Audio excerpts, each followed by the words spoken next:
En primer lugar, desde la Cátedra UNESCO de la Universidad Nacional de Avellaneda, la Cátedra de Diversidad Cultural, Creatividad y Políticas Culturales, les damos la bienvenida.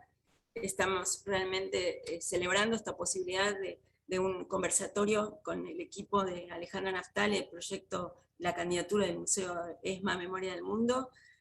Nos acompañan Mikey Gorosito, Mauricio Cohen Salama, que son parte del equipo del proyecto, y por supuesto desde la Cátedra UNESCO contamos con la participación de Leticia Marrone, que es nuestra coordinadora de Relaciones Internacionales, pero también integra el equipo de cátedra, y Hugo Aramburu, coordinador del programa de Red Museos UNDAB, que también integra el equipo de cátedra y quien va a ser el moderador de este encuentro. Quiero agradecer especialmente la presencia de nuestro rector, Jorge Calzoni, y decirles que para la Cátedra UNESCO UNDAB es esta una de las primeras actividades que llevamos adelante, y estamos realmente muy comprometidos con precisamente con este conversatorio, en términos también de lo que son los objetivos de la cátedra. La cátedra trabaja los temas de la diversidad cultural en clave de garantía de ejercicio de los derechos culturales, que es también el ejercicio en el contexto de los derechos humanos.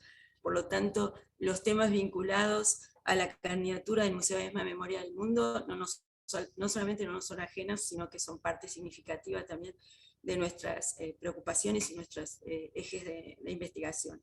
Quiero señalar, por otra parte, que si bien la presentación esta la convoca la Cátedra UNESCO junto con el programa de Red, es la preocupación por la política vinculada a los temas de derechos humanos y memoria es un proyecto institucional de la Universidad Nacional de Avellaneda, está presente en todas las instancias, en los distintos departamentos, y en ese sentido agradecemos también la participación de colegas de varios de esos departamentos, no solamente estudiantes de las carreras, sino también y fundamentalmente colegas docentes que están en los otros departamentos y que suman en esta iniciativa conjunta de la universidad respecto de las políticas de la memoria y los derechos humanos. Me gustaría señalar finalmente que la candidatura del Museo ESMA Memoria del Mundo se inscribe en el debate también de las convenciones UNESCO de Patrimonio Mundial, que es un debate que la región latinoamericana y caribeña, digamos, viene dándose hace tiempo, porque precisamente es nuestra región la que ha tenido menor implicancia en esas candidaturas. Las convenciones UNESCO priorizan históricamente la región europea, América Latina y el Caribe tienen un protagonismo menor, y en esa línea uno de los debates actuales es precisamente el alcance de estas convenciones en nuestra región, y fundamentalmente la discusión respecto de la amplitud de las convenciones para abordar iniciativas como la presente, que tienen no solamente la memoria, la historia política de nuestro país, los conflictos, las vías de resolución de estos conflictos y la política de derechos humanos forman parte no solamente del patrimonio cultural en general, sino también del patrimonio cultural inmaterial de nuestro país y del mundo. Así que en ese sentido nos parece que este conversatorio ayuda a ampliar el horizonte de discusión de esas candidaturas, precisamente por la complejidad de esta candidatura, que ya se comentará, y por lo que implica también para nuestra región avanzar en su aprobación. Dicho esto, le paso la palabra al ingeniero, a nuestro rector, Jorge Calzoni, para que nos trate sus... Sí, solo para saludar. Muchas gracias, Mónica. Agradecerte a vos, a toda la cátedra, a Hugo, a Leticia, muy especialmente a Alejandra, a Mauricio, a Mikey. Decirles que cuentan con nosotros, desde lo institucional, desde lo militante y personal de cada uno de nosotros, y seguramente de todos aquellos que verán hoy y que lo seguirán viendo, porque estas clases quedan grabadas y generalmente se multiplican mucho después, ¿no? Yo recordaba hace un ratito, cada vez que uno va a ese sitio, a ese museo, le genera escozor, le genera una cantidad de emociones que son difíciles de poder contar, ¿no? De transmitir. Me parece que es muy justo y es un enorme trabajo esto de lograr que la UNESCO lo considere patrimonio. Así que vamos a acompañar eso. En los 90 quisieron barrer la memoria, eliminando todo eso, y después me tocó estar el día que Néstor allí lo trabajó para que fueran a las organizaciones de derechos humanos, ¿no? Así que estamos acompañándolos, y sepan que la UNDAP estará muy atenta y ayudando en todo lo que podamos, por supuesto, también a nuestros docentes, estudiantes, graduadas, Consejo Social. Hoy hay gente, personas del Consejo Social, la posibilidad que nos daba Alejandra de poder visitarlo al museo, y por supuesto lo tomamos e iremos, porque nos parece que es importante que se conozca, ¿no? Lo que no se conoce no se puede valorar, y la historia no se puede barrer, no se puede llegar al olvido, sino al contrario, hay que trabajar esa memoria, la verdad y la justicia. Así que de nuestra parte eso, acompañarlos, y un abrazo muy grande a todas y a todos. Gracias, Jorge. Le damos entonces paso a Hugo Aramburu, que va a ser el moderador en esta oportunidad. Te paso el micrófono, Hugo, y voy a silenciar el mío. Bueno, muchas gracias. Es un placer y una emoción muy profunda estar acompañando este evento. Ya hemos dado el marco del programa transversal de Red, uno de los ejes es derechos humanos también, así que también estamos profundamente vinculados con la temática que se desarrolla ahora. Daríamos paso a la presentación del video. Mauricio.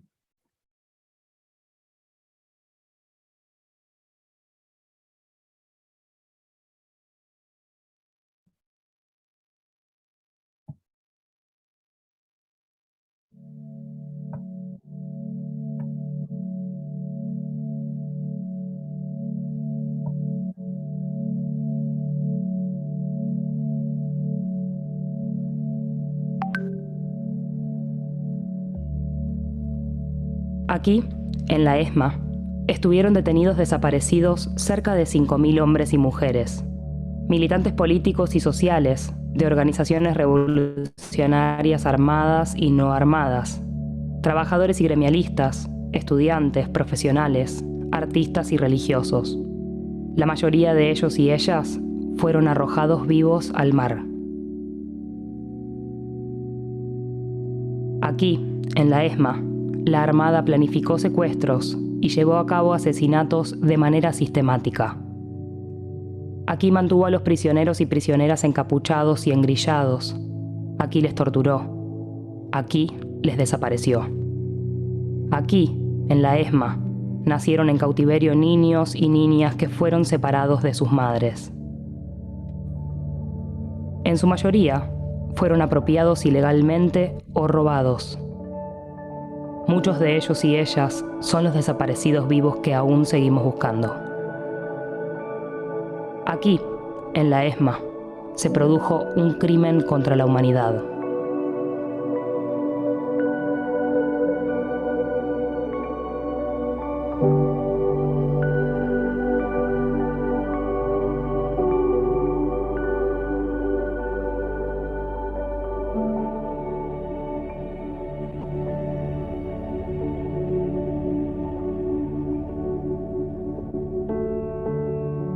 En el año 1972, la UNESCO aprobó la Convención sobre la Protección del Patrimonio Mundial Cultural y Natural, que ha sido ratificada por 191 países.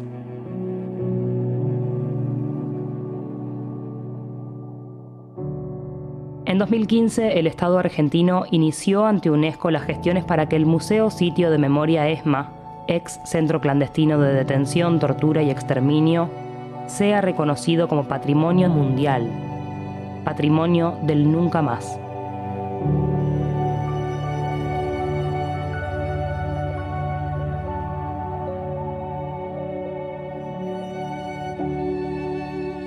Otros lugares de memoria sirven como antecedente de nuestra candidatura.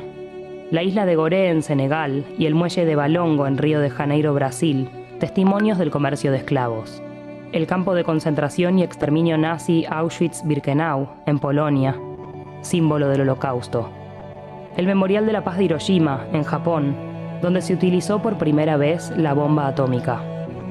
El Puente Viejo, en el centro histórico de Mostar, en Bosnia y Herzegovina, expresión de la convivencia en paz después de una guerra étnica, y la prisión de Robben Island, en Sudáfrica, símbolo de la lucha contra el apartheid. Es una incógnita, es un desaparecido. No tiene entidad, no está. Trasladado significa, en la jerga de los marinos, que te vas para arriba con un atallo y fusilamiento. En la ESMA era sinónimo de asesinato. Queremos saber dónde están nuestros hijos, vivos o muertos, pero queremos saber dónde están. Estar encapuchado o estar en esas condiciones era una especie de limbo en donde sobre nuestra vida solamente decidían otros. Estaba bastante organizado, no era un lugar donde no se podía estar, simplemente tenía condiciones más duras que otras, porque era muy chico, porque no había aire, porque hacía mucho calor en verano y mucho frío en invierno, porque era todo muy amontonado, y fundamentalmente porque estábamos al lado del lugar donde torturaban. En el pañol, que llaman ellos pañol, donde había donde se ponía toda la ropa, era todo lo que sacaban de las casas de la gente que habían secuestrado, digamos, levantaban las casas, inclusive yo encontré cosas ahí de la casa donde yo había sido secuestrada. Tratar de hacer una vida lo más normal posible, de volver a retomar las cosas que a uno le gustaban, que a uno le apasionaban, y no siempre se lo consigue en absoluto. Pero en fin, la tortura, por eso yo digo, comienza un día y creo que no termina nunca. Es una cosa terrible lo que pasó con las embarazadas, la separación de los niños. En la Escuela de Mecánica de la Armada, integrantes del grupo de tareas 3.3 decidieron incluirlos en un traslado. Traslado que todos conocemos. Consistió en aplicarles una inyección total, pentonaval, los condujer a los aviones de la muerte, a la participación de los pilotos de la muerte. Es decir, a las víctimas de este grupo se les causó la muerte en forma dolosa. Fueron arrojados mar adentro. El apoyo y la participación de la comunidad y de los organismos de derechos humanos desde la inauguración del Museo Sitio de Memoria ESMA son fundamentales para presentar nuestra candidatura a UNESCO y representan el logro de más de 40 años de lucha por la memoria, la verdad y la justicia.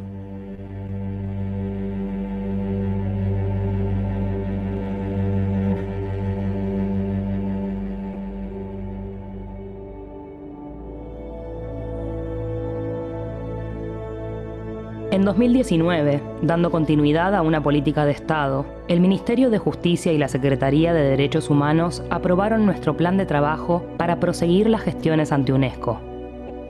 Esta presentación constituye un desafío y una oportunidad para el Museo Sitio de Memoria ESMA. Un desafío porque nos compromete como institución y como Estado argentino a velar por el mantenimiento y la preservación del lugar según los estándares de la Convención sobre la Protección del Patrimonio Mundial Cultural y Natural. Una oportunidad, porque vamos a generar una amplia red de personas y actores comprometidos con nuestra profunda convicción de que la desaparición forzada de personas es un crimen de lesa humanidad que el mundo debe conocer y recordar, y que el Museo Sitio de Memoria ESMA, ex centro clandestino de detención, tortura y exterminio, es un símbolo del valor del consenso social como medio para lograr justicia.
Bueno, presento ahora a Alejandra Mastal, Quería sintetizar un poco la presentación, pero la verdad que da cuenta de todo el desarrollo y el acompañamiento a este proyecto ESMA desde su nacimiento. Así que bueno, detallo. Museóloga, máster en Imagen y Comunicación Institucional y Antropología Social.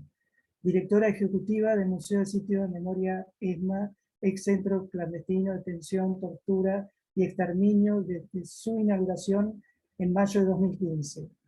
Participó en conferencias de disertaciones en donde se ha referido el proceso de debates y consensos necesarios para la creación de dicho museo y los desafíos de gestión y debate en contextos de cambios sociales y políticos.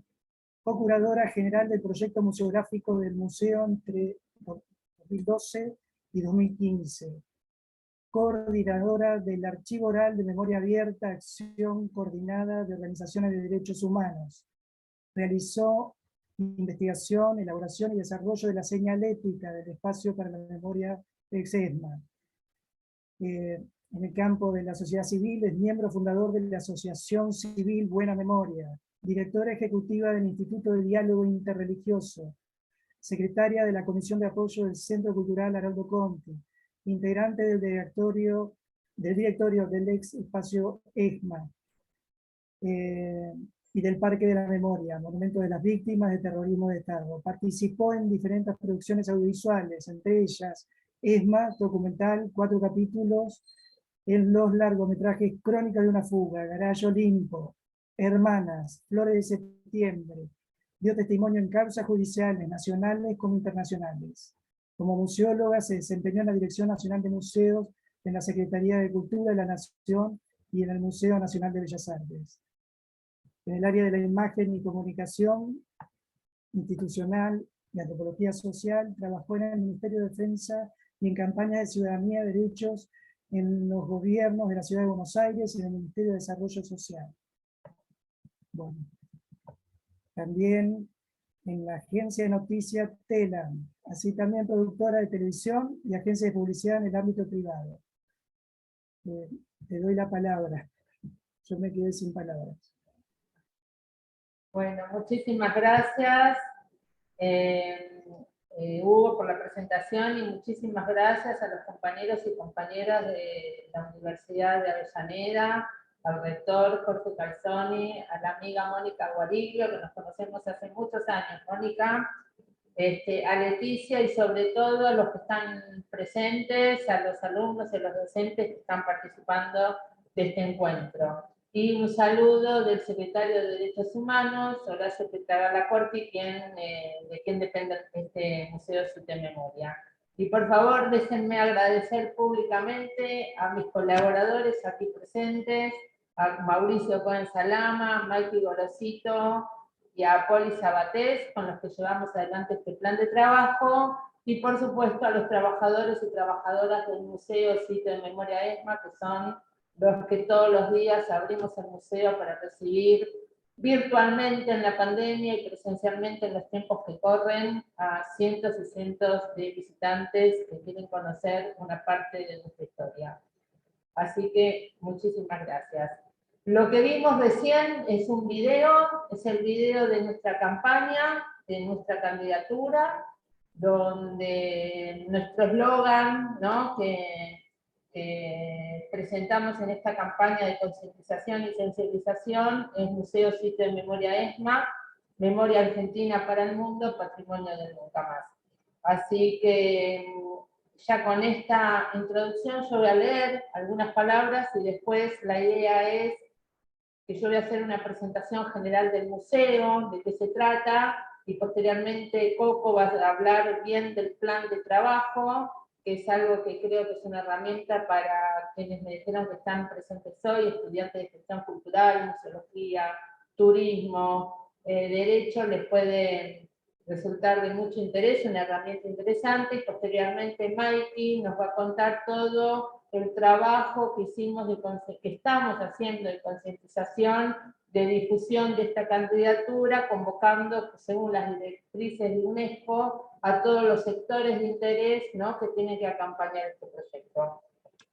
Al igual que todos los países que han sufrido graves violaciones a los derechos humanos, la Argentina ha recorrido un camino doloroso de reconstrucción por medio del cual intentó reconocer y reparar de algún modo el sufrimiento de las víctimas y recuperar como sociedad la dignidad perdida.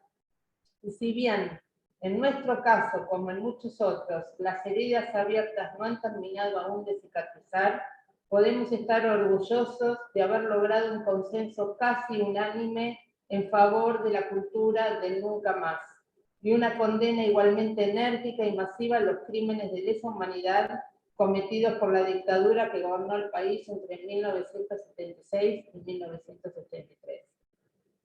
Esta dictadura cívico-militar tuvo características distintas a las dictaduras ocurridas con anterioridad en nuestro país. Fue inusual porque implementó el terrorismo de Estado. Este mecanismo puso al servicio de la represión ilegal a todo el aparato estatal. El saldo que dejó esta práctica, según los datos que sabemos hoy, son el funcionamiento de más de 600 lugares de detención ilegal a lo largo y ancho del país, un número de 30.000 detenidos y detenidas desaparecidas, miles de exiliados y presos políticos, y la práctica perversa de la apropiación del robo de más de 500 bebés nacidos durante el cautiverio de sus madres embarazadas en los campos de concentración. La mayoría de ellas fueron desaparecidas y los niños y niñas fueron entregados a los represores o familias allegadas a ellos. Estos hoy son los hombres y mujeres que son los desaparecidos vivos que aún seguimos buscando, y justamente el 22 de octubre se empezó una campaña muy importante de búsqueda en todos los medios masivos en función de que es el Día Nacional de la Identidad. En esta línea, debo decir que Argentina es tristemente conocida por la figura del detenido desaparecido. El desaparecido es un secuestrado, un detenido ilegal, alguien que luego pudo haber sido asesinado, pero del que se desconoce todo. Desde hace años trabajamos en la configuración de este delito como delito permanente, porque no existe evidencia sobre el cuerpo. Esta demanda basada en el delito de desaparición forzada ha trascendido nuestras fronteras y se ha constituido en acciones, organizaciones y convenciones internacionales que trabajan esta temática, como por ejemplo, solo por mencionar algunas, la Convención Internacional sobre la Desaparición Forzada de Personas de Naciones Unidas, o la Convención Internacional sobre el Derecho a la Identidad, o por ejemplo, avances científicos como el índice de habilidad o el trabajo internacional del equipo argentino de antropología forense. Es decir, una gran cantidad, un cúmulo de acciones, de organizaciones, de leyes que abonan a que la Argentina es pionera, ¿no?, en el trabajo de darle juridicidad a este delito novedoso de la desaparición forzada. Desde el comienzo mismo de la dictadura militar en 1976, los organismos de derechos humanos mantuvieron vivo un reclamo de lucha permanente por memoria, verdad y justicia. Un hecho fundacional es aquel momento cuando las madres de los desaparecidos reclamaban por sus hijos e hijas y en plena dictadura se ponen en sus cabezas un pañuelo blanco para reconocerse unas con otras. Ese pañuelo hoy es un patrimonio simbólico nacional e internacional, el pañuelo de las Madres de Plaza de Mayo. Y aquí que estamos en Cátedra UNESCO podríamos pensar en un patrimonio intangible, ¿no?, para pensarlo. Hoy, a 45 años de aquel golpe militar y desde el retorno de la democracia en 1983, con gobiernos constitucionales ininterrumpidos, los organismos de derechos humanos integrados por las madres, por las abuelas, por hijos y familiares de víctimas, por las y los sobrevivientes, por organizaciones de la sociedad civil vinculadas a la justicia transicional, a la salud, a la reparación simbólica y real, son un faro en nuestra sociedad y participan activamente en las políticas públicas de defensa de los derechos humanos. También me resulta fundamental compartir en este momento con ustedes el proceso de avance y retroceso en el campo de la justicia con respecto a este periodo. para poder entender también los valores en los que nos basamos para nuestra candidatura. Este es un proceso novedoso en el campo de la justicia transicional internacional. En 1983 finaliza la dictadura y asume Raúl Alfonsín como presidente democrático, luego de elecciones nacionales.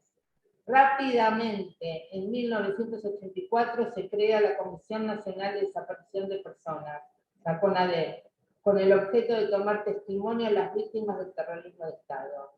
En 1985, con el material recogido por esta comisión, se lleva adelante el juicio de las juntas de comandantes. Por primera vez, una transición democrática juzga a militares salientes en procesos de justicia penal con tribunales nacionales.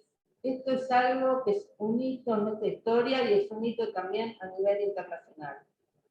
Al finalizar este juicio, la justicia condenó en su mayoría a cadenas perpetuas a los miembros de las juntas militares que eran los principales responsables de la dictadura y de los crímenes cometidos.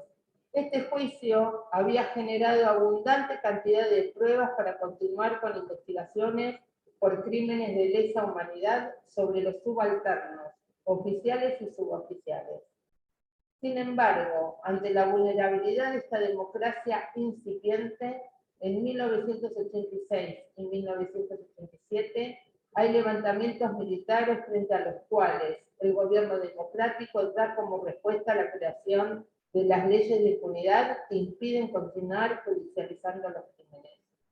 En 1989, durante el gobierno de Carlos Menem, se indultan a los condenados. Así, todos los condenados volvieron a quedar en libertad. Comenzó un periodo de gran oscurantismo durante el cual el Estado no proporcionó los recursos necesarios para la búsqueda de memoria, verdad y justicia. Durante ese periodo, sin embargo, los organismos de derechos humanos continuaron con la lucha. Lograron encontrar estrategias creativas judiciales para investigar, por ejemplo, el robo de niños como plan sistemático de apropiación.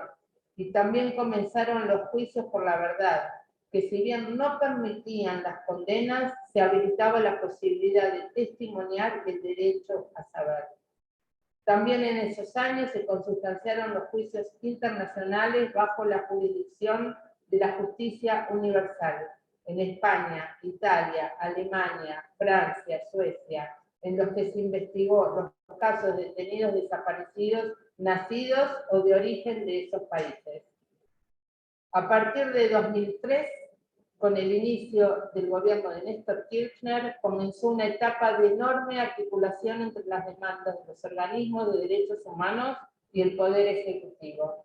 Tanto es así que en el 2004 el Congreso derogó las leyes que impedían la judicialización de los crímenes y con gran apoyo del Estado se reinician los juicios en todo el país en tribunales ordinarios que continúan hasta la fecha. El Museo Sitio de Memoria ESMA, ex centro clandestino de detención, tortura y exterminio, es hoy cabal expresión de este contrato social que une a los argentinos y argentinas y se expresa a través de una política de Estado resultado de esta demanda permanente de memoria, verdad y justicia. Lo es porque su creación es producto de muchos años de debate y de la búsqueda y el logro de acuerdos participativos y multisectoriales. Desde los primeros años de la dictadura, la ESMA fue un símbolo regional y mundial del drama que vivían la Argentina y otros países de América Latina, en el contexto de una corriente política y cultural que pretendía la supresión física de la oposición política con la implementación de instrumentos tales como el Plan Cóndor o los campos de concentración transnacionales, o inclusive por aquella histórica visita de la Comisión Interamericana de Derechos Humanos en el año 79. Ese poder simbólico persiste hasta hoy, cuando a diario comprobamos que se acercan al museo ciudadanas y ciudadanos de nuestro país y del mundo, de todos los estratos sociales y de las más diversas jerarquías institucionales. El Museo Sitio de Memoria ESMA fue inaugurado como tal el 19 de mayo de 2015, con la presidencia de Cristina Fernández de Kirchner. Pero si bien esta es la fecha de apertura de sus puertas a los visitantes, el museo es el resultado de más de 40 años de lucha y perseverancia del pueblo argentino, del movimiento de organizaciones de derechos humanos, de las víctimas y de la maduración de la sociedad argentina en su conjunto para arribar a los consensos básicos de una cultura del nunca más. El proyecto del museo surge de una demanda social histórica que fue escuchada y atendida por el Poder Ejecutivo, quien se comprometió con la provisión de todo tipo de los recursos necesarios para su ejecución, teniendo como eje fundamental la convocatoria a diversos actores y sectores para que participen. Es importante decir que todo lo que sabemos de lo ocurrido en la ESMA es a través de los sobrevivientes, que han declarado a lo largo de todos estos años en los juicios de lesa humanidad que he mencionado anteriormente. En particular, con la experiencia de la ESMA que nos ocupa aquí, el primer juicio oral comenzó en 2007.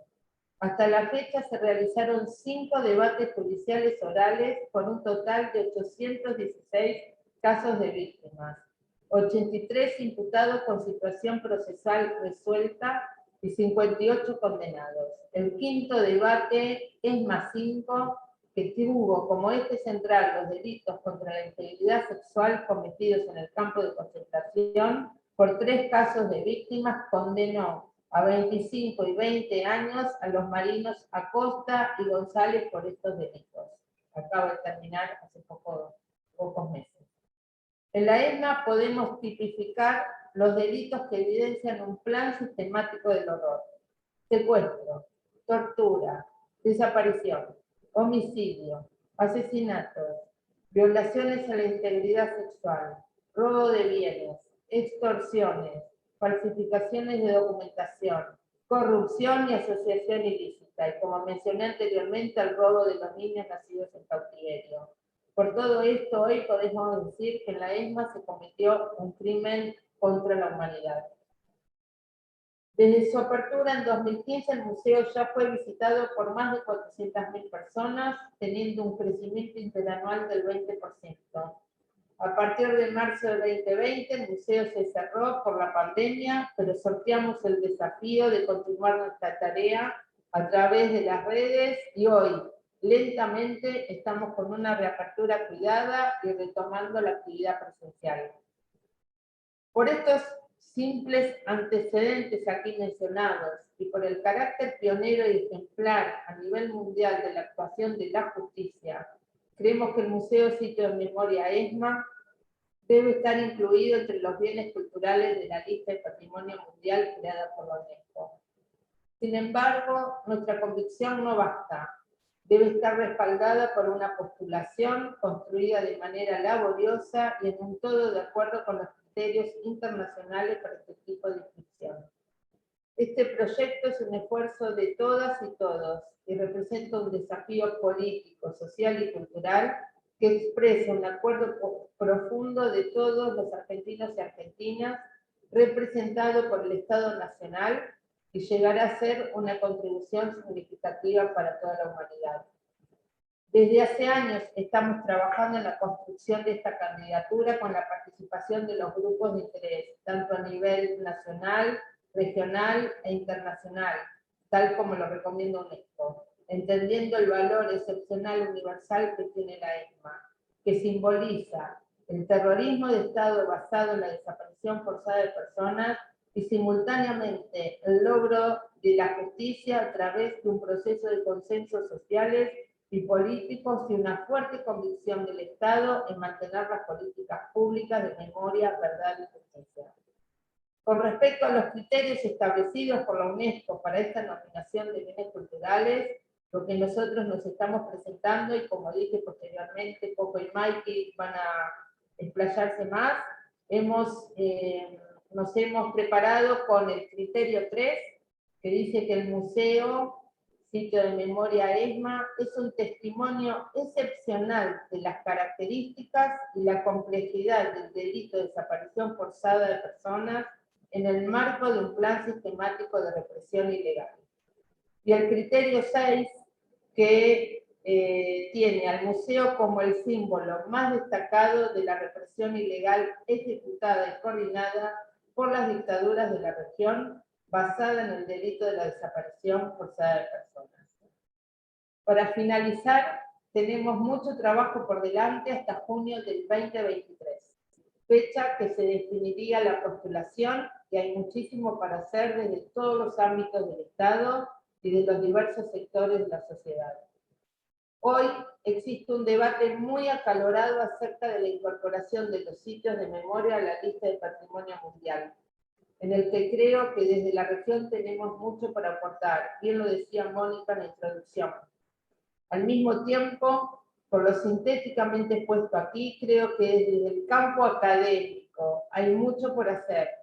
Los y las convoco a pensar, a escribir, difundir este debate, con la convicción de que en esta articulación entre la academia y el territorio, como es el museo, podamos elaborar un modelo latinoamericano de las memorias de nuestros pueblos.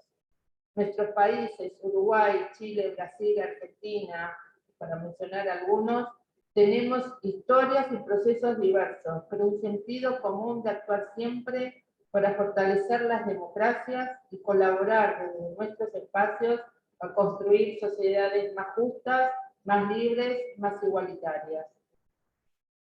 Cada una de estas presentaciones son eslabones fundamentales para el logro de pertenecer a la lista del Patrimonio Mundial de UNESCO, Patrimonio del Nunca Más, con el objetivo también de articular y fortalecer los procesos de memoria, verdad y justicia en Argentina, en Latinoamérica y en el mundo. Cuando terminamos una visita en el museo, siempre les decimos a los visitantes que se han convertido en nuevos testimoniantes y transmisores de lo que ocurrió en la ESMA.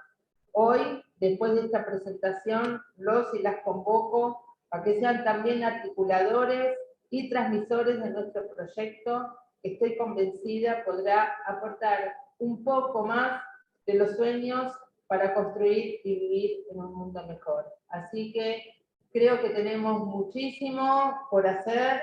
Quienes están aquí presentes, creo que de verdad tenemos que articular todo lo que ustedes trabajan desde la academia, e insisto, con organizaciones como las nuestras que estamos en el territorio y que necesitamos de ustedes insumos. Nosotros tenemos desafíos cotidianos y necesitamos que nos ayuden a pensar y que nos piensen, pero no solo que nos diagnostiquen, sino que siempre es una discusión, ¿no?, entre el territorio y la investigación. Y por supuesto, insisto, tenemos que construir, como lo inició Mónica, creo que podemos construir un modelo latinoamericano o un ADN latinoamericano para discutir en los foros internacionales de UNESCO, y sobre todo en esta oportunidad que, como dije, hay un debate muy importante sobre la inclusión de los lugares de memoria en lo que significan los bienes culturales, el patrimonio mundial. La discusión que también tenemos que dar es ¿qué es el patrimonio? Realmente el patrimonio está en manos de DICS, un establishment, y yo creo que el patrimonio tiene que ser leído como una identidad nacional, como un ADN nacional, y creo que la ESMA, por lo que representa, tiene mucho para aportar en este debate. Así que muchísimas gracias por estar acá, y le paso la palabra a mi colega Coco, que es Mauricio Cohen Salama. Gracias, Alejandra. Lo presento ahora a Mauricio Cohen Salama, máster en Psicología Social, experto en desarrollo organizacional. Integró el equipo que creó el Museo del Sitio de Memoria ESMA entre los años 2013 y 2015. Contribuyó en la gestión de la institución desde su inauguración en mayo de 2015. Fue designado coordinador general del Plan de Trabajo para impulsar la candidatura del Museo del Sitio de Memoria ESMA al listado de Patrimonio Mundial de la UNESCO, que ahora está en ejecución y tiene previsto presentarse el expediente de nominación en febrero de 2022. Autor de los libros Tumbas Anónimas, Informes sobre la identificación de los restos de víctimas de la represión ilegal, Buenos Aires, 1992. Y Ser jefe en el siglo 21. Conocimientos claves para tomar decisiones y mejorar el desempeño de tu equipo de trabajo en 2016. Bueno, hasta aquí te doy la palabra. Gracias, Mauricio, por acompañarnos también.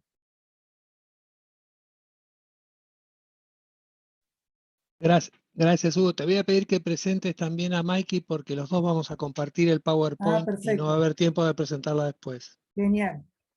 Presento entonces Mikey Gorosito, profesora y licenciada en Ciencias de la Educación y experta en Cooperación Internacional e Integración Regional Latinoamericana. Docente universitaria e investigadora, coordinadora de Cooperación Internacional del Plan de Trabajo de la Candidatura del Museo de Sitio Memoria ESMA. Directora General de Relaciones Internacionales del Gobierno de la Ciudad Autónoma de Buenos Aires y del municipio de Morón. Asesora externa en Cooperación Internacional e Integración Regional de la Intendencia Departamental de Canelones, en Uruguay. Capacitó en temas de internacionalización de ciudades y cooperación descentralizada, acuerdos gubernamentales en Argentina, Uruguay y Paraguay. Coordinó la Secretaría Ejecutiva de Mercociudades, periodo 2004-2005 y 2006-2008. Participó en la instalación del Foro Consultivo de Municipios, Estados Federados, Provincias y Departamentos del Mercosur.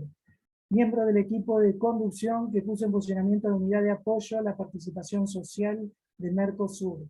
Coordinadora del libro La participación social en el Mercosur del siglo XXI. Legitimidad social en los procesos de integración.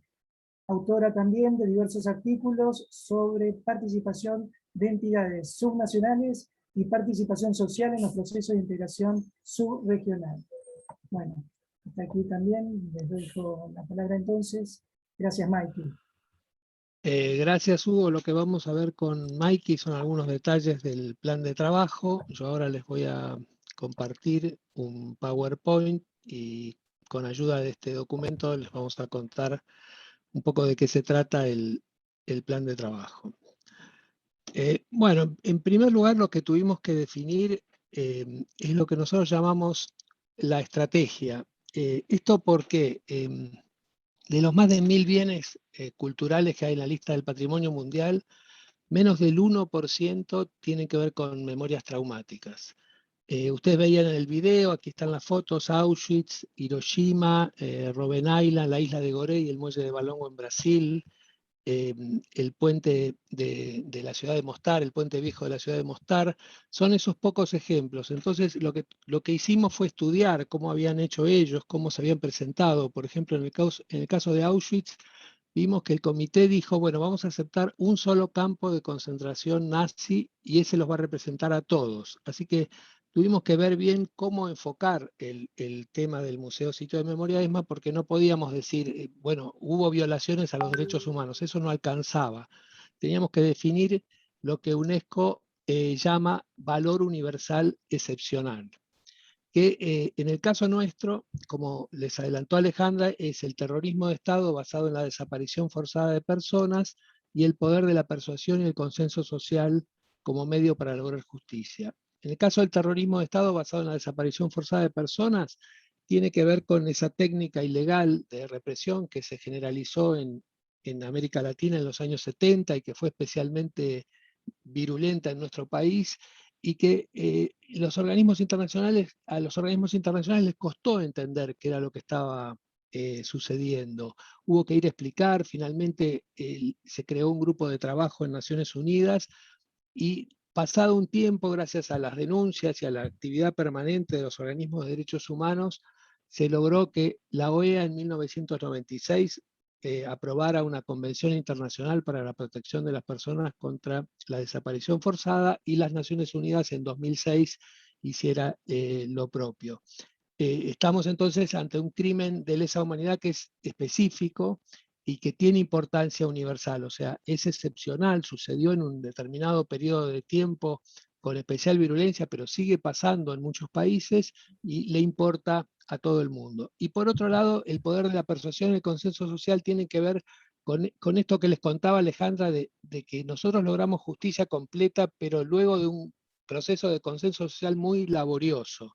que arrancó, como decía Alejandra, con Alfonsín, la CONADEP, luego hubo retrocesos, leyes de impunidad, pero finalmente, gracias a que la lucha de los organismos de derechos humanos y de la sociedad civil fue constante, se pudo revertir todo esto y lograr algo excepcional en el mundo, que es justicia completa. La justicia, normalmente en estos casos, la justicia transicional es una suerte de pacto entre las fuerzas que dejan el poder y las nuevas autoridades democráticas. En nuestro caso hubo finalmente justicia completa. Y esto es importante destacarlo. Con respecto al tema de cómo tratar las memorias traumáticas, les decía Alejandra, en este momento hay un debate en el Comité del Patrimonio Mundial acerca de esto. Hubo posiciones que decían los sitios de memoria no tienen que entrar, pero en la última reunión del Comité del Patrimonio Mundial en China, hubo una oposición decidida de muchos países liderados por los países africanos, pero también con apoyo de Francia, Bélgica, Tailandia y muchos otros países que dijeron no, tenemos que seguir debatiendo sobre esto y no puede ser que los sitios de memoria no estén en la lista del Patrimonio Mundial, porque si bien representan memorias traumáticas, también representan características de la humanidad que son universales y que forman parte de lo que somos como humanidad y de nuestra cultura.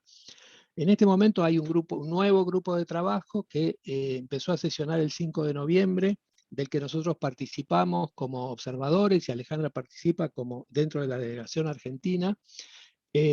Y este grupo de trabajo está empezando a tratar el tema con mayor apertura. Va a tener que dar las conclusiones en abril del 2022 y por lo que pudimos ver, hay ya una posición más abierta, más de consenso, más de tener en cuenta a los sitios de memoria. Quizás va a haber ciertos requisitos que tengan que cumplir los sitios de memoria que tienen que ver con los requisitos de la Convención de la UNESCO para el Patrimonio Mundial.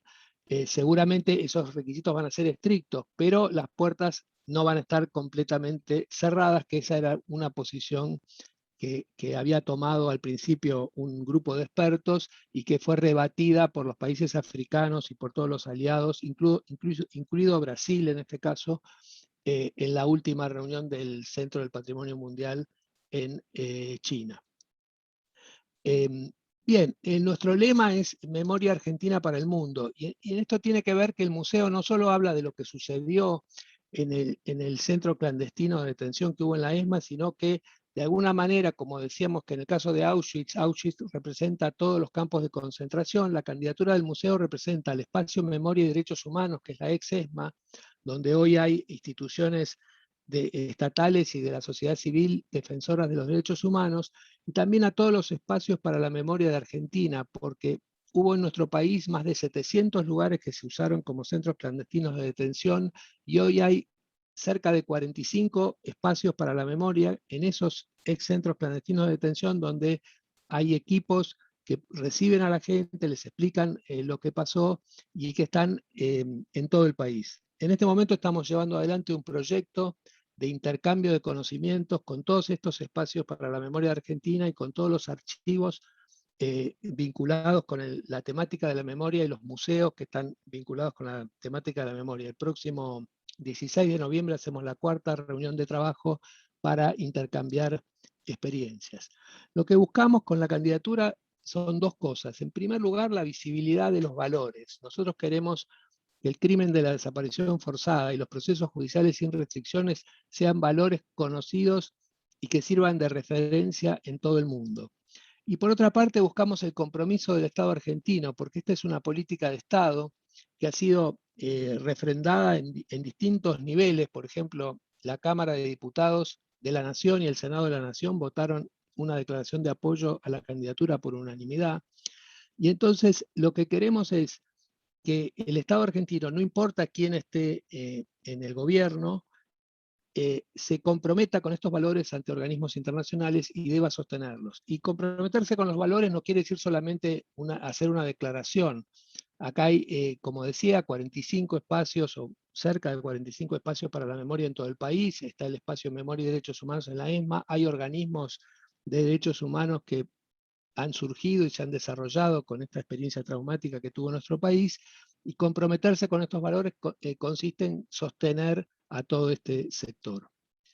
Hay tareas en 4 áreas principales que tienen que ver con el expediente de nominación y con las distintas tareas conexas con la presentación. Bueno, la primera es la elaboración del expediente de nominación, que ustedes seguramente saben, es un expediente muy técnico, es una especie de formulario, pero que en realidad se transforma después en una tesis que hay que probar y hay que elaborar con mucho cuidado porque tiene requisitos muy estrictos. En nuestro caso, por ejemplo, nosotros arrancamos al principio pensando en un enfoque más vinculado con derechos humanos, después lo revisamos y nos dimos cuenta que no, que teníamos que ir más por el lado patrimonial y mostrar los derechos humanos como, digamos, lo que le daba valor a ese patrimonio, pero teníamos que enfocarlo tal como lo pedía UNESCO. Otro tema es la promoción internacional de la candidatura, porque la idea nuestra es que los 21 miembros del comité que lleguen a votar en 2023 y nuestro museo entra o no en la lista del Patrimonio Mundial, ya estén informados sobre de qué se trata la candidatura y cuál es su importancia. De estos 21 miembros hay 9 actuales que van a llegar al 23. Y en este momento está la Asamblea General de UNESCO en París, donde se van a votar los otros 12 que van a integrar el Comité de Patrimonio Mundial. O sea que a fin de noviembre nosotros vamos a saber quiénes son los 21 miembros que van a estar en el momento de la votación en 2023. Después hay un tema crucial que es la relación con grupos de interés. UNESCO en sus directrices prácticas dice que el expediente de nominación no debe ser solo una elaboración de un grupo de expertos, sino que debe construirse en relación con todos los grupos de interés que tengan vínculo con la institución. Entonces, eso es algo que hay que construir y bueno, esta charla es parte de esta relación con grupos de interés. De alguna manera Alejandra los está invitando al museo y a generar actividades y les pide que intervengan con opiniones y con propuestas. Y bueno, esto es lo que estamos tratando de construir en todas las direcciones para que, perdón, para que la nominación no sea solamente la nominación de una institución, sino que sea la nominación de una sociedad. Y por otra parte, hay una articulación natural con la gestión del museo.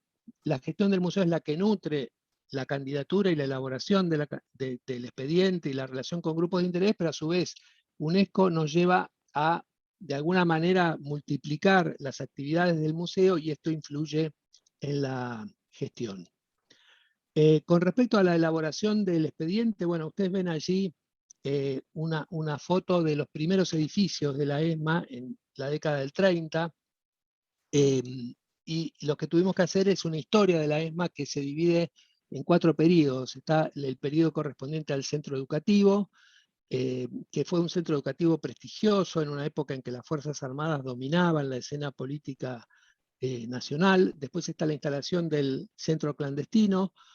Posteriormente, la ESMA era un lugar conocido porque el centro clandestino había estado allí, y entonces pasó un periodo de declinación institucional que llegó a un punto en el que en el año 1998 hubo un decreto del entonces presidente Menem para demoler todos los edificios de la ESMA por el carácter simbólico que le veían al lugar y hacer allí un parque. Por fortuna se presentaron Laura Bonaparte de Madres de Plaza de Mayo y Graciela Lois de familiares de desaparecidos y detenidos por razones políticas, se presentaron a la justicia, pidieron un amparo y allí el juez reconoció el derecho, ya que había leyes de impunidad, el derecho a conocer la verdad. Dijo, bueno, no se puede perseguir en este momento a los perpetradores de los crímenes porque hay leyes que lo impiden, pero la justicia debe reconocer el derecho a la verdad. Bueno, la ESMA fue central en este reconocimiento del derecho a la verdad que después evolucionó hacia juicios por la verdad, y todo este proceso sirvió también para ir solventando ese consenso social de que había que hacer justicia. Es importante señalar que el impulso que tuvo la justicia en el caso de los crímenes de lesa humanidad cometidos en Argentina arrancó en el año 2000 con estos juicios por la verdad, que después fueron evolucionando hacia juicios con la derogación de las leyes de punto final y obediencia debida y la declaración de inconstitucionalidad de los indultos, fueron evolucionando a juicios que permitían la persecución penal. Bueno, otra tarea que hicimos son el relevamiento de las marcas del centro clandestino. El museo tiene una particularidad que es prueba judicial en las causas que constituyen lo que se llama la megacausa ESMA, que son varios tramos que tienen que ver con los crímenes cometidos en el centro clandestino, y hay marcas que son importantes para identificar la existencia allí del centro clandestino. Y dicho sea de paso, la megacausa ESMA es la causa judicial más importante del mundo referida a la desaparición forzada de personas, tanto por el volumen como por las características y la complejidad de todos los delitos cometidos. Bueno, hicimos también lo que se llama una evolución histórico-constructiva del edificio de la ESMA, o sea, bajamos lo que llamamos períodos a la materialidad del edificio e identificamos en cada etapa las marcas y las características histórico-constructivas de cada momento. También investigamos lo que antes yo llamaba el tema de la desaparición forzada en los organismos internacionales, ya que al principio, ustedes vieron a Videla, dice es un desaparecido, no tiene entidad, no está, o sea, era una intención deliberada de que como no había cuerpo del delito, no iba a haber persecución penal por esos crímenes. Entonces hubo que hacer todo ese trabajo en los organismos internacionales, y bueno, de esto también trata el expediente de nominación. Y por último, también hablamos de un protocolo de conservación. El edificio es monumento histórico nacional, todo el predio de la ESMA es lugar histórico nacional, y como tal necesita una conservación referida a su valor patrimonial. También necesita una conservación particular por el hecho de ser prueba judicial, y además se tienen en cuenta todas las observaciones y comentarios que hacen los organismos de derechos humanos. Como decía Alejandra, este es un proyecto que tiene mucho de construcción de consenso, y con la construcción del consenso se hizo la muestra permanente, y también se llevan a cabo todas las actividades del museo. El museo tiene un consejo asesor donde están representados los mismos organismos de derechos humanos que forman parte del directorio que cogobierna la ESMA. Así que permanentemente estamos en contacto con los organismos y debatimos con ellos todo lo que se hace en el museo. Bueno, con respecto a promoción internacional de la candidatura, le doy la palabra a Maiki, que les va a contar de qué se trata. Gracias, Coco, y gracias, Hugo, Moni y Leticia, y a todos ustedes. Bueno, doy continuidad a comentarles y compartir con ustedes la dimensión de la cooperación y vinculación internacional de la candidatura. Como vieron por las responsabilidades que el equipo que está aquí presente de la candidatura, Coco, Poli y yo, las tres patas fundamentales que estamos con el día a día de la candidatura es la elaboración del expediente, las relaciones internacionales y la prensa y la comunicación.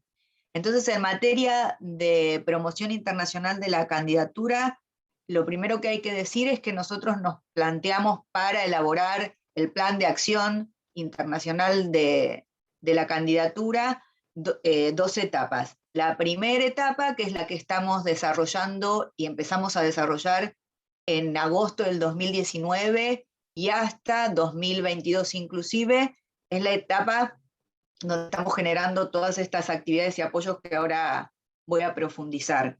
Y la segunda etapa es la etapa que se inicia cuando el 25 y 26 de noviembre, o sea, dentro de poquitos días, se renueven esos miembros que comentaba Coco, esos países, miembros del Comité de Patrimonio Mundial, y ya tengamos los 21 miembros que sabemos que van a tomar la decisión en el 2023, y esta etapa se refiere a las gestiones diplomáticas que va a tener que hacer nuestro cuerpo diplomático, nuestros embajadores y embajadoras y autoridades de la Cancillería con esos países. Entonces, en relación a los objetivos que nosotros nos planteamos en materia internacional, uno muy fuerte es generar apoyos internacionales y acciones a favor de la candidatura.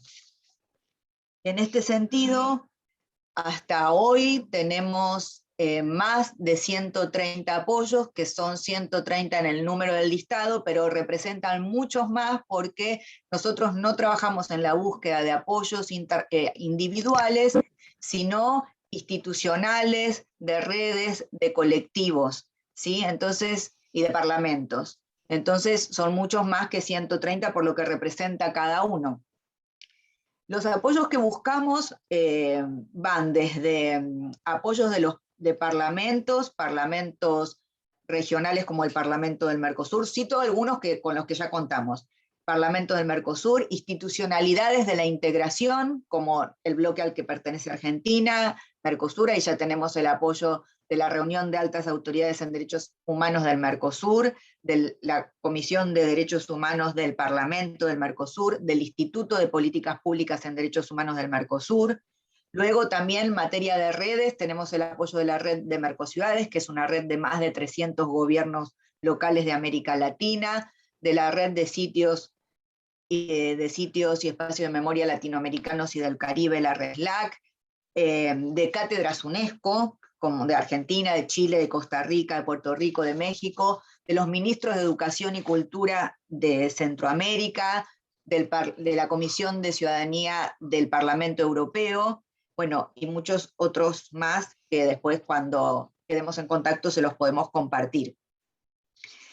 Por otra parte, debemos establecer sinergias con representaciones diplomáticas, organismos y redes internacionales. En relación al trabajo con las representaciones diplomáticas, la acción que llevamos adelante durante todo este año fue tener este tipo de encuentros con todas las embajadas que tienen representación en nuestro país, pero también con todas nuestras embajadas en el exterior, porque más allá de que algunas tendrán un rol más importante en el momento de las gestiones para conseguir el consenso en el 2023, nosotros necesitamos el apoyo y el acompañamiento de todas y cada una de nuestras embajadas por este mismo proceso de visibilidad internacional que estamos llevando a cabo. Y para organizar diferentes actividades en el exterior debemos contar con el apoyo de nuestras embajadas. Cito las más recientes que estábamos conversando acá con la cátedra antes de que diera inicio a este conversatorio, hace creo que 10 días, si no recuerdo mal, viajamos a Montevideo con nuestro secretario de Derechos Humanos y en el marco de la agenda que él tuvo en Uruguay, presentamos la candidatura en un auditorio y allí nos acompañó Adriana Cariaga, que ahora les voy a comentar la relación que también tenemos que tener con ICOMOS en esta agenda internacional de la candidatura. Y otra antecedente, organizamos en Madrid también la presentación de la candidatura en una forma híbrida, con el apoyo de nuestra embajada también, y muchas otras acciones en donde nuestras embajadas nos apoyan, como por ejemplo cuando Argentina tiene stand en una feria, como por ejemplo la Feria del Libro de Frankfurt, allí también visibilizamos la candidatura. O estamos instalando en muchas de nuestras representaciones diplomáticas en Europa, África y América Latina, un espacio permanente de visibilización de la candidatura, donde se proyecta permanentemente el video que ustedes acaban de ver, y hay material disponible sobre la candidatura. Me extendí un poco en este punto, perdón. Después, también trabajamos con, como les decía, nos propusimos mantener el contacto y el diálogo con bienes ya incluidos en la lista de Patrimonio Mundial de la UNESCO, con bienes vinculados con memorias traumáticas. Nosotros ya desde el 2019 tenemos el vínculo y el diálogo y una estrategia de organización de actividades conjuntas con Robben Island, y este año iniciamos el diálogo con Auschwitz, y nuestra embajada en Japón nos está facilitando el diálogo con el Memorial de Hiroshima, como ejemplo. Y en relación a ICOMOS, por supuesto que nuestra vinculación con ellos es muy importante, pues es la organización que evalúa el expediente y que vendrá en el 2022 a hacer la inspección técnica en el predio y en el museo. Y especialmente nos interesa la vinculación regional con ICOMOS, así que hay un diálogo importante con el presidente de ICOMOS Brasil y la presidenta de ICOMOS Uruguay, porque también es nuestra estrategia poder influir en los debates que se están dando en el seno del Comité de Patrimonio Mundial, pero como paso previo, influir en los debates generales sobre el tema en la región, Mercosur y en América Latina y Caribe, por supuesto, también. Otro aspecto importante de trabajo en esta dimensión internacional es difundir la candidatura en medios de comunicación internacionales y en redes. Ahí Poli tiene un trabajo muy importante y hemos logrado muy buenos resultados. Si ustedes ingresan a la página web, a la pestaña de la candidatura, en la página del museo, ahí hay un ítem dedicado a las notas periodísticas que ya han sido publicadas en el mundo sobre la candidatura. Y, por supuesto, también visibilizar la candidatura ante estudiantes, docentes, investigadores, autoridades de universidades de la región y del mundo. En ese sentido, fue muy importante para nosotros contar con el apoyo y generar una actividad como la que estamos haciendo hoy aquí, con la Asociación Universidades Grupo Montevideo, que nuclea a más de 40 universidades públicas de Argentina, Brasil, Chile, Uruguay, Paraguay. También trabajamos con centrales sindicales, especialmente con la Coordinadora de Centrales Sindicales del Cono Sur y con organizaciones y movimientos sociales, también con la plataforma de Ibermuseos, y en el sentido también, en la dimensión internacional, de generar diversas iniciativas de visibilidad de la candidatura. Debemos mencionar que ya se produjo en el museo una muestra que va a itinerar por algunas ciudades del mundo en el 2022. Es una muestra sobre los contenidos del museo y sobre los valores que expresa esta candidatura. Y también eso se inaugurará el 9 de diciembre en nuestra Cancillería, con la presencia de nuestro canciller y nuestro secretario. Y el 10 de diciembre participaremos en la Semana Argentina de los Derechos Humanos que organiza nuestra embajada en París, para ir teniendo una presencia en la comunidad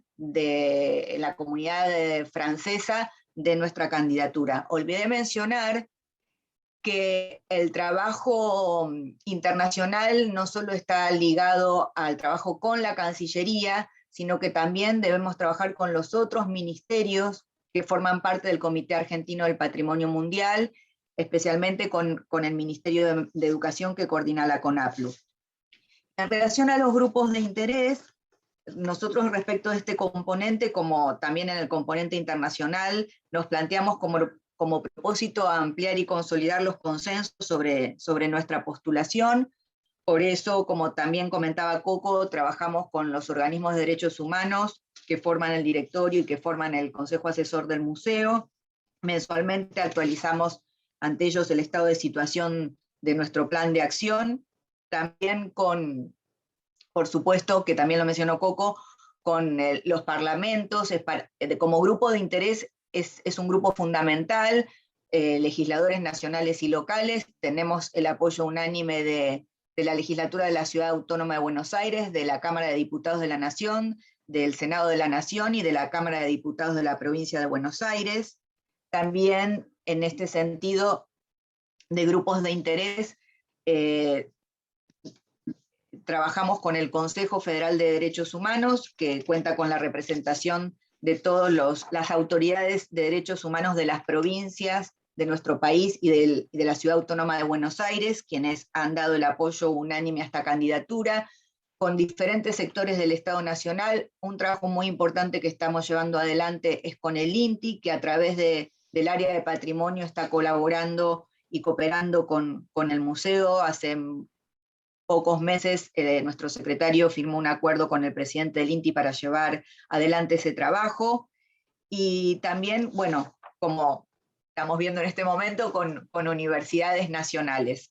Hemos hecho esta presentación ante universidades del CIN, ante la Red Interuniversitaria de Derechos Humanos, ante universidades miembros del CRU, y bueno, hoy estamos muy honrados de poder compartir este momento hoy aquí con ustedes, y también con organizaciones y movimientos sociales de nuestro país. Hemos hecho presentaciones ante redes de clubes barriales, la Coordinadora de Derechos Humanos de Clubes de Fútbol, organizaciones feministas y LGTBI, y bueno, seguimos en este trabajo hasta el 2023, cuando está, si me permitís, Coco, un comentario más, cuando estábamos organizando con la cátedra este encuentro. También conversábamos con Mónica de contarles cómo es este trabajo, para que puedan conocer en la realidad, más allá que en la convención y en la lista de Patrimonio Mundial, como objeto de estudio, ¿no? Nosotros creemos que este trabajo, como cualquier trabajo de cooperación internacional, bien lo sabrá Leticia, necesita mucha solidez y rigurosidad en cada cosa que se hace, hay que cumplir fechas y hay que ser riguroso en los contenidos y en los diálogos y en las relaciones, pero también creemos que es un trabajo que debe pensarse como un trabajo que tenga sostenibilidad, y sostenibilidad en el sentido institucional, que todo lo que nosotros hagamos como equipo UNESCO, más allá del resultado que alcancemos en el 2023, profundice el acervo que ya tiene el museo de vínculos, de relaciones, de visibilidad nacional e internacional, de diálogo con la comunidad y de participación social. Así que bueno, le paso la palabra a Coco para continuar con el plan de trabajo. Gracias, Maiki. Bueno, me voy a referir a los principales resultados que obtuvimos hasta la fecha y después a lo que nos resta todavía por delante. En primer lugar, uno fundamental fue la adhesión de los organismos de derechos humanos y de los espacios para la memoria a nuestra candidatura. Tuvimos que explicar esto porque hay que entender que se presenta una institución en representación de todo un sector, pero la respuesta fue extraordinariamente positiva. Estamos trabajando con ellos y están todos alineados con este proyecto. Por otra parte, como decía Maiki, hay más de 130 apoyos de grupos de interés nacionales, regionales e internacionales. Incluso hay de Federico Mayor Zaragoza, que fue el director de la UNESCO, hay de niveles, digamos, de todos los grupos de interés, a todos los niveles se han expresado a favor de la candidatura. También tenemos reconocimiento de aval de expertos internacionales en esta relación que hemos establecido con ICOMOS y con expertos en patrimonio. Se han puesto de nuestro lado en esta discusión sobre qué es el patrimonio, si los sitios de memoria tienen que estar o no en la lista del patrimonio mundial, y hemos obtenido reconocimiento de expertos también, que es muy importante para avalar la presentación técnica. Y hicimos lo que se llama presentación voluntaria del expediente de nominación y los anexos. Para que se den una idea, el expediente de nominación es un documento editado como un libro con fotos y con planos y con ilustraciones, tiene unas 350 páginas A4, y los anexos que son la documentación respaldatoria, tienen más o menos 850 páginas más. Enviamos todo esto al Comité del Patrimonio, al Centro del Patrimonio Mundial en septiembre. Eso se llama presentación voluntaria. Ahora vamos a recibir a fines de este mes las observaciones del Centro del Patrimonio Mundial, y en base a esas observaciones podemos hacer algunas correcciones o algunas ampliaciones de información, y vamos a presentar el expediente en enero de 2022. Luego lo que sucede tiene que ver con esto que llamamos tareas y objetivos hasta junio del 2023. Por un lado, una vez presentado el expediente, tenemos que continuar con las declaraciones de apoyo y la realización de actividades que acompañen el proyecto. Esto por lo que les decía antes, porque queremos llegar a junio del 2023, que es cuando se toma la decisión con un amplio consenso a todos los niveles. Bueno, esto ya se los dije, la preparación del expediente final que se va a presentar en enero del 22. Después va a venir la inspección, la visita del inspector de ICOMOS. ICOMOS tiene que elaborar un informe técnico, pero no lo hace en base al expediente, sino que lo hace en base al expediente y a una visita a la institución. Y esto va a suceder en la segunda mitad del 2022. Allí recibimos al inspector, es una persona que tiene que haber leído el expediente en profundidad y nos va a hacer una cantidad de preguntas y va a hacer una inspección ocular y bueno, y en base a eso va a elaborar el informe técnico. Y luego nos resta acompañar las gestiones diplomáticas para la decisión final, que es en junio de 2023. Bueno, para concluir, les dejo la página web del museo, donde hay, como dijo Mike, un apartado dedicado a UNESCO, donde está toda la información de las actividades realizadas, de la candidatura, del apoyo de grupos de interés, en fin, hay una serie de información importante vinculada con la candidatura, y también la página de Facebook, porque debido a la pandemia muchas de las actividades del museo se trasladaron a Facebook. Ahora estamos en una etapa que combina la virtualidad con la presencialidad. Por ejemplo, en la reunión que vamos a hacer el 16, va a ser una reunión presencial, pero también va a ir por Zoom. Y bueno, entonces Facebook se transformó en un lugar donde muchas de las actividades que hace el museo se pueden seguir desde la casa, y eso es ahora importante. Es una ventaja que tenemos en la comunicación, que bueno, dentro de las cosas negativas que tuvo la pandemia, esto fue un punto a favor, porque amplió el público al que podemos llegar. Bueno, les agradezco a todos los presentes el interés, a Mónica por haber organizado el encuentro, y le cedo la palabra a Hugo nuevamente. Acá le agradecemos la participación de ustedes, el detalle de presentación. Queda abierto el espacio también para los que están presentes acá, acercar preguntas o reflexiones también. Y hay algunas cuestiones que tienen que ver con la toma de decisión, tan importante tanto para los gestores culturales, los que se están formando, digamos, en gestión cultural, y en museología también, además de las carreras que hemos nombrado a comienzo de esta presentación. Queda abierto el espacio, sería muy rico que pudiéramos compartir detalles de decisiones en este aspecto. Este video que está haciendo presente a esta propuesta tiene decisiones de imagen muy claras, que se puede dar una lectura, y no sé si ustedes en este caso recuerdan ese lugar, ese momento de elección de recursos de presentación de imagen. A todo lo largo de esos 8 minutos que miramos hay una organización tripartita, digamos, donde la imagen central, la móvil, y aparecen 2 imágenes que acompañan ese centro.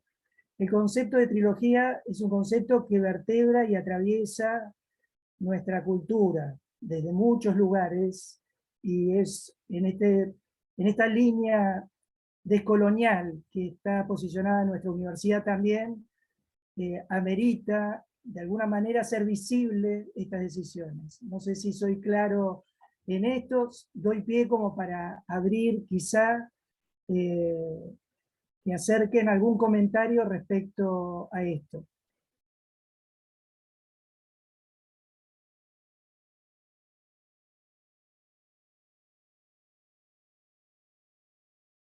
De la mano de Ale, de Mauricio. No entendí bien la pregunta. Perdón. El video tiene decisiones, ¿sí?, a nivel de organización de imagen, además de una música, además de una voz, que presenta un determinado clima y arma una determinada secuencia, donde la composición de las imágenes en general son tripartitas, ¿no?, cuando estamos dentro del museo. Hay lugares de decisiones que se tomaron seguramente en la construcción. Esto es por cómo iniciamos la charla. ¿Sí? A partir de una herramienta que es la que hace presente mundialmente esta propuesta. Ok, mirá, el video, como dije, es una herramienta de trabajo, digamos, de presentación. Me haces acordar porque fue un video muy discutido, lo hicimos lo veo ahí a Coco, que nos reímos, todos los que trabajamos con comunicación, con elementos, con este tipo de producciones audiovisuales, sabés que de un guión original, después el producto es otra cosa, lo mismo que una apuesta museográfica, uno parte de un concepto y después es una construcción de distintas miradas. No, y el video fue pensado justamente para en muy poco tiempo poder contar qué es el museo, qué pasó en el museo y por qué nos estamos presentando en esta candidatura y explicar también qué significa la UNESCO, digamos.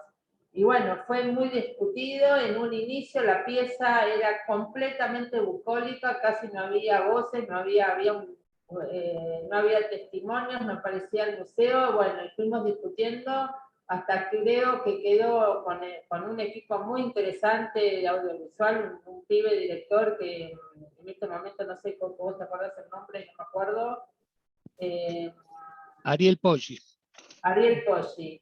Nada, y sí, fue una construcción donde teníamos que contar qué era el museo, porque el museo es un lugar que no es muy conocido, ¿no? A ver, uno piensa en Auschwitz en el occidente, obviamente, ¿no?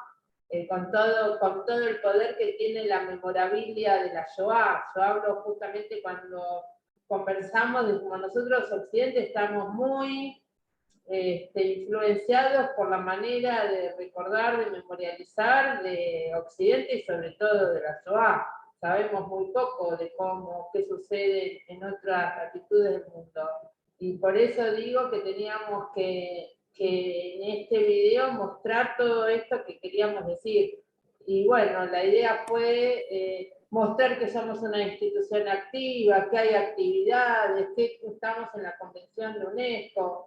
No sé, fue una herramienta de trabajo y sinceramente también nos sirve en este tipo de presentaciones para introducir de una manera, me parece, sobre todo efectista, ¿no? Porque es un video que interpela directamente a las emociones, si no me equivoco. Yo lo vi 10.000 veces y me sigue interpelando esa música, el río, la imagen del río. Así que nada, no sé si contesto tu pregunta, pero sí es una herramienta que a nosotros nos ayuda muchísimo a introducirnos en el tema, explicar rápidamente qué somos, qué queremos, y no solo al común de la gente, sino también a quienes tienen que tomar decisiones. Digamos, es un video también pensado para los decisores. Sí, traje este tema un poco para abrir el diálogo y mostrar que la complejidad del dossier que presentaron ustedes ahora, de lo que implican todas las aristas de gestión del proyecto que presentaron ante UNESCO, que van a presentar, ya está como simiente, digamos, desde este video, ¿no? Mostrando una complejidad que ingresa con una cámara fija, buscando centros, y además muestra la magnitud de lo que es el espacio desde miradas cenitales, ¿no? Una cosa que quiero agregar con respecto a esto. En el caso del video nosotros teníamos claro qué decir, o sea, el contenido lo teníamos claro. Lo que hubo mucho debate fue en el cómo decirlo, y ahí funcionó mucho prueba y error. O sea, no es que pensamos todo el video y después se hizo. En realidad se pensó y lo que se hizo no funcionó. Al principio, como dice Alejandra, no había testimonios. Entonces, el video tiene al principio todo ese lenguaje que es el que vos estás señalando, de la cámara, las vistas cenitales, pero de golpe corta y aparecen Videla, los testimonios. O sea, eso fue lo que finalmente logramos, pero no lo pensamos, lo lo sentimos un poco, fue prueba y error. Se hizo primero una cosa, la vimos, el mensaje estaba bien, el enfoque estaba bien en cuanto al contenido, pero no emocionaba, no llegaba, no terminaba de convencer. Ahí intervino Alejandra de manera bastante drástica, por eso nos reímos, y hubo como todo un debate y empezamos a probar y finalmente llegamos a algo que sí nos conformó, pero el tema fue de prueba y error mucho, no fue una cosa totalmente pensada. Este es el diálogo que abrimos desde el programa transversal de Red, Museo Sundad, que se aboca a la construcción de iconografía, digamos. Está atento a estas construcciones y al cómo decimos desde la imagen. Desde este lugar era un poco la apertura y este diálogo que es análogo a la complejidad que ustedes pusieron en palabras. Y además, obviamente, muestra la cantidad de acciones, el sostenimiento a lo largo del tiempo y la diversidad de comunidades y de personas que atraviesan y de agrupaciones que van a seguir llegando además. Desde este lugar les agradezco también este detalle de compartir procesos.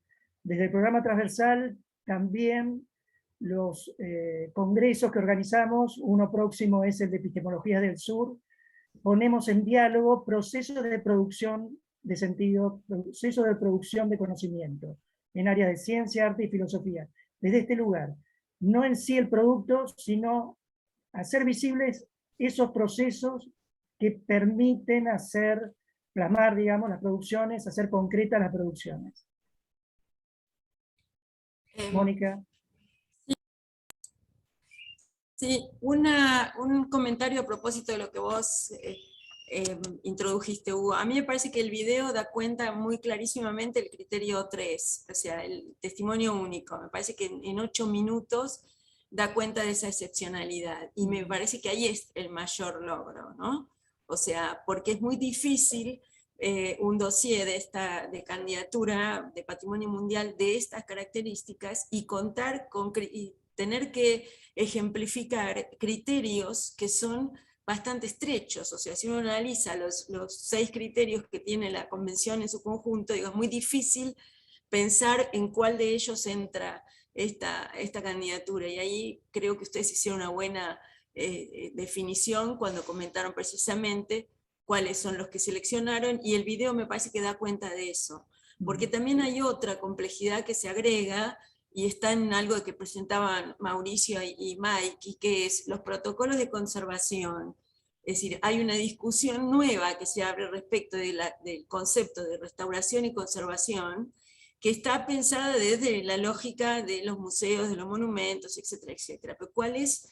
Entonces, la candidatura también pone en debate esos procesos, porque creo que eras vos, Mauricio, que señalabas, bueno, es prueba judicial, por lo tanto tiene una lógica, pero también hay criterios de conservación respecto a la materialidad de los edificios que quizás puedan asociarse a los criterios, digamos, estándar de monumentos históricos, porque además el sitio en su conjunto está declarado como un monumento histórico nacional.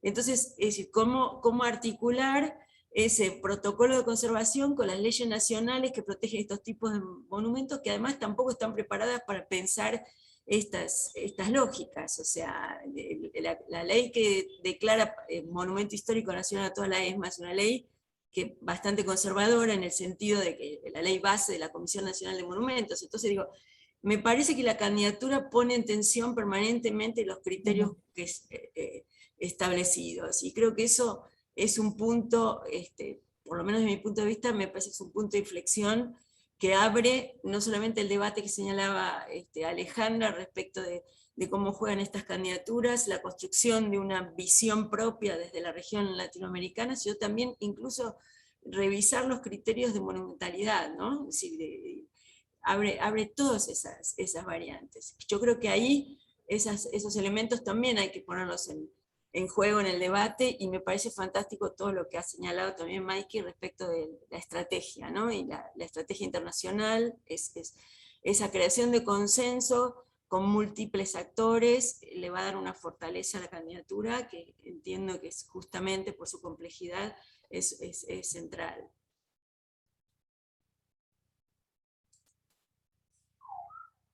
Bien.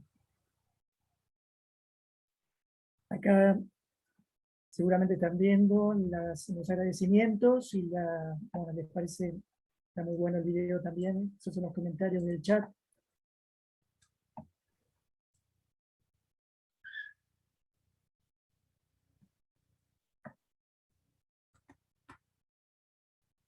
No sé si quieren agregar algo más.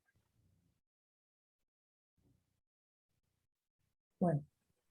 Yo puedo decir algo, ya que como me decían, acá hay estudiantes, docentes de gestión cultural, museología, turismo, son los temas que nosotros nos planteamos en los sitios y museos de memoria. La verdad que necesitamos mucho de esa indagación, insisto, no solo para la candidatura, sino también para el rol que cumplen estos espacios de memoria, lugares de memoria, que, como decía Mónica, conllevan a revisar otras cuestiones, digamos.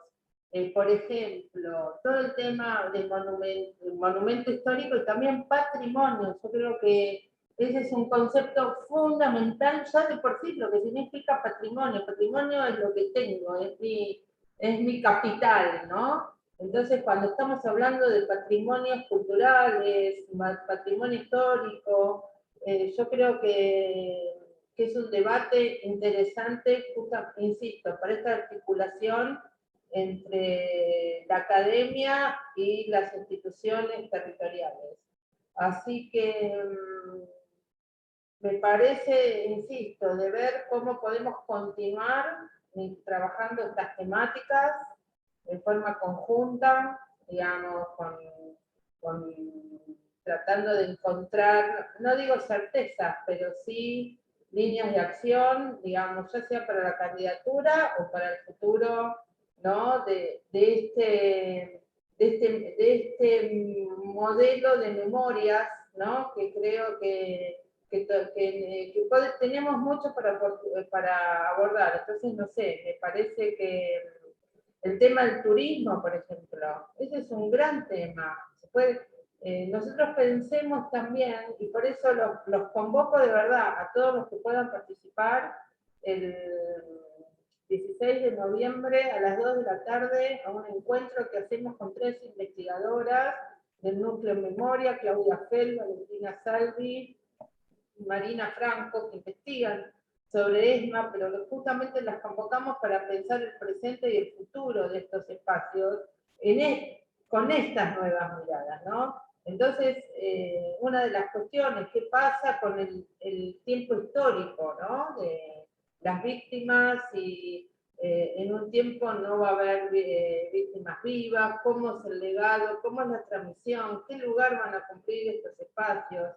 Entonces, el tema, la palabra turismo, por ejemplo, es un tema que a las víctimas o a las familiares de las víctimas les da escozor, porque tienen identificado el turismo con una banalización, con el entretenimiento, con el pasatismo, y hoy sabemos que el turismo es una industria increíble en crecimiento y que justamente puede ser muy aprovechable o puede ser una herramienta educativa, formativa, etcétera, etcétera. Creo que, bueno, me imagino, no les veo las caras a los que están, pero me imagino que debe haber estudiantes muy jóvenes, profesores y profesoras, así que nada, tanto desde el proyecto de la candidatura como desde el museo y la Secretaría de Derechos Humanos, me parece que tenemos muchos temas para avanzar desde este encuentro ahí empiezo a ver algunas caras. De gente que estudia, que trabaja, que investiga estas cuestiones. Así que nada, hago mucho énfasis en este tema, porque son insumos, por ejemplo, también, si Mike y Coco no me contradicen, son insumos que vamos a también necesitar para la discusión y este debate que hay sobre la inclusión de los sitios de memoria a la lista de UNESCO, ¿no? Porque también tenemos que indagar, cuáles son los motivos, más allá de los políticos, por los que está en debate esta cuestión.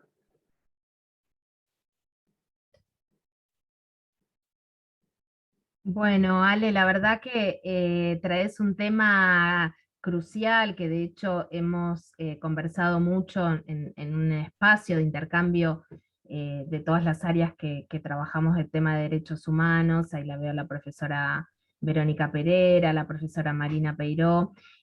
Hay otras docentes de la carrera de turismo que, bueno, hoy no pudieron estar aquí porque hoy era un día, bueno, como comentábamos al principio, que asumían los consejeros y las consejeras electas, se nos superpusieron las actividades, pero sí este encuentro forma parte de las actividades pedagógicas de una de las materias que fue incorporada de la carrera de turismo, que es Patrimonio de la Ciudad de Buenos Aires, y entre lo que nos comentaba la docente Daniela Escoto, es que una de las actividades, quizás hay alguna de los estudiantes que quieren comentar algo, bueno, una de las actividades que ellos tienen que trabajar es la presentación de un expediente o de una propuesta como reconocimiento de patrimonio de la UNESCO. Entonces me parece que bueno, lo que hoy nos han compartido ustedes, Mike y Coco, es un material súper valioso que por supuesto va a quedar disponible luego en el canal de YouTube y lo podremos compartir en el campus virtual de la universidad en diferentes materias que de aquí a aquí hoy estamos participando. Y por supuesto tomamos la invitación que nos has hecho, Alejandra, y vamos a organizar una visita con quienes aún no hayan conocido el espacio, y bueno, allí estaremos, sin duda.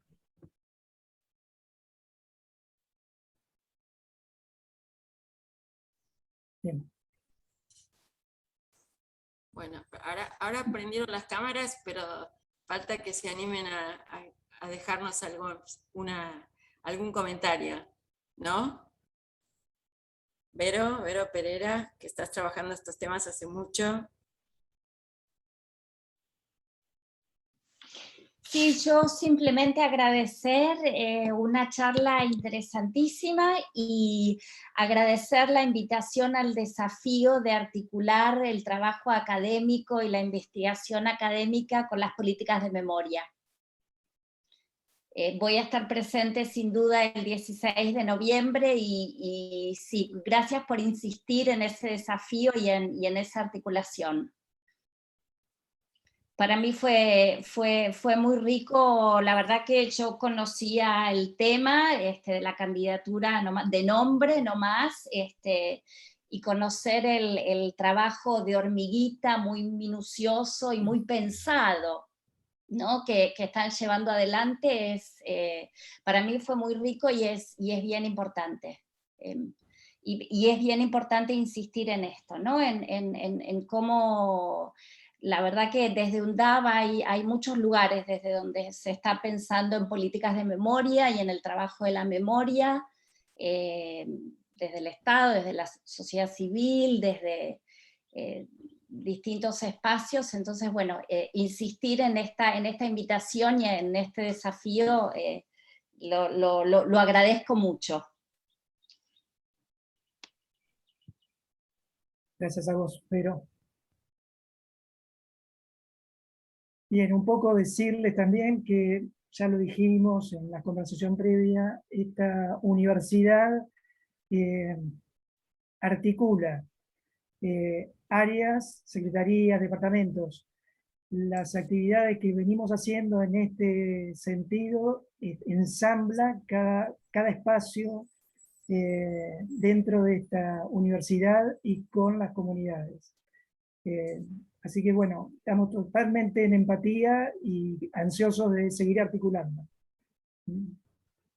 En el chat se incorporó Paula Sabatés, puso la fecha del 16 y sí. También incluyó el video, así que me parece que todos tenemos posibilidad de tomar notas, agendarnos, sobre todo la fecha del encuentro que señaló Alejandra.